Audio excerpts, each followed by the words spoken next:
Hey there guys, what is up? In this video, we are going to do a brief compare and contrast between Claude Pro and Claude Max from Claude AI and which one is better for your needs, its price, and the features that is included for each plan. So as you can see, we are in their website under their pricing page. So this is for individual.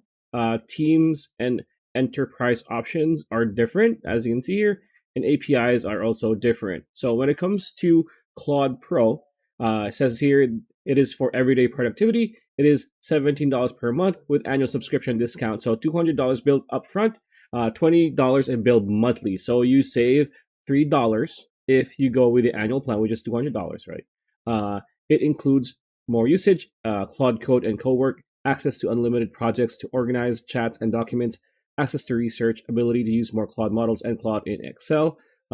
Included here are the free options, as you can see here. All of this is included with Claude Pro. When it comes to Claude Max, it is $100 per person billed monthly.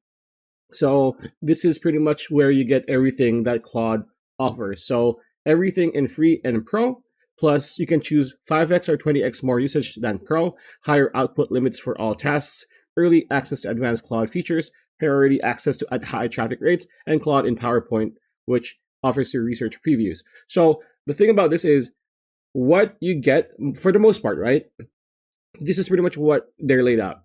The most important thing that they don't say here is you get more priority if you use Pro and Max, more so Max, right? Than free. If you're using Claude for free, it might take some time for you. A lot of time when it comes to AI processes, it takes a lot of time processing or, generating something if you're using it for free than when you're paying a subscription. So that is the difference between Pro and Max from Claude.